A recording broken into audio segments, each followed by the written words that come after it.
آج ہم آپ کو ایک ایسے شاعر کے حوالے سے بتائیں گے کہ جنہوں نے ایک ایسا نعتیہ کلام لکھا جس پر حضرت صلی اللہ علیہ وسلم نے مدینہ منورہ میں ان کے داخلے پر پابندی لگوا دی۔ جب انہوں نے یہ نعت لکھی اور جب حج کے لیے تشریف لے گئے تو ان کا ارادہ تھا کہ روضہ اقدس کے پاس کھڑے ہو کر اس نعت کو پڑھیں گے۔ چنانچہ حج بیت اللہ شریف کے لیے تشریف لے گئے اور حج سے فارغ ہو کر مدینہ منورہ کی حاضری کا ارادہ کیا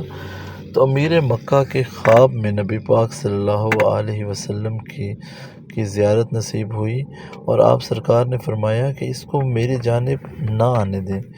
چنانچہ حکم سن کر امیر مکہ نے اعلان کروا دیا اور اس شخص کے مدینے میں داخلے پر پابندی لگا دی، کیونکہ آپ بہت بڑے عاشق رسول تھے اور ان کے اوپر عشق کا غلبہ اس قدر غالب تھا کہ آپ نے چھپ کر مدینہ کی طرف سفر شروع کر دیا۔ کچھ سیرت نگار لکھتے ہیں کہ آپ نے ایک قافلے میں ایک صندوق میں بند ہو کر سفر کیا، اور کچھ لکھتے ہیں کہ آپ نے بکریوں کے ریوڑ میں بھیڑ کی کھال پہن کر جانے کا ارادہ کیا۔ تاہم حضرت صلی اللہ علیہ وسلم دوسری مرتبہ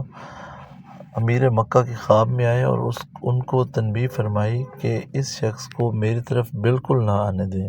چنانچہ امیر مکہ نے فوراً اس شخص کو گرفتار کرا کے قید میں ڈال دیا۔ ایسا کرنے پر حضرت صلی اللہ علیہ وسلم تیسری مرتبہ امیر مکہ کے خواب میں تشریف لائے اور یہ کوئی مجرم نہیں بلکہ ہم اس لیے اس کو اپنے روضے پر آنے سے روکتے ہیں کہ اس نے کچھ اشعار لکھے ہوئے ہیں جن کو وہ میری قبر انور پر کھڑے ہو کر پڑھنا چاہتا ہے۔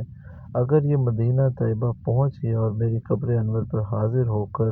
اس نے یہ اشعار پڑھ لیے تو مجھے قبر انور سے باہر آ کر اس سے مصافحہ کرنا پڑے گا، لہٰذا اسے ہر حال میں روکو۔ پھر امیر مکہ نے آپ رحمۃ اللہ علیہ کو قید خانے سے نکالا اور بڑی عزت تکریم کے ساتھ پیش آئے، اور امیر مکہ نے ان سے پوچھا کہ وہ کون سے اشعار ہیں جو آپ نے رسول صلی اللہ علیہ وسلم کے لیے لکھے ہیں، تو وہ رونے لگے اور روتے ہوئے چند اشعار پڑھے۔ تنم فرسودہ جاں پارا ز ہجراں یا رسول اللہ، یا رسول اللہ آپ کی جدائی میں میرا جسم بیکار اور جاں پارا پارا ہو گئی ہے، گناہوں کی وجہ سے دل نیم مردہ اور آوارہ ہو گیا ہے۔ یا رسول اللہ اگر آپ میری جانب قدم رنجہ فرمائیں تو میں غریب ناتواں آپ کی جوتیوں کے نشان پر اپنی جان دے دوں۔ تو یہ وہ اشعار تھے جو انہوں نے لکھے فارسی میں۔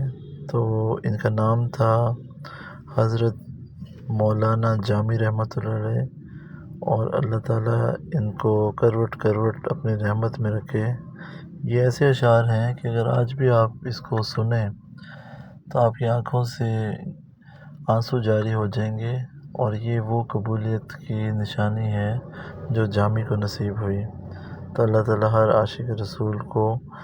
حضور سے عشق کرنے کی توفیق عطا فرمائے، سچا عشق کرنے کی توفیق عطا فرمائے، اور ہمیں ان کے نقش قدم پر چلنے کی توفیق عطا فرمائے۔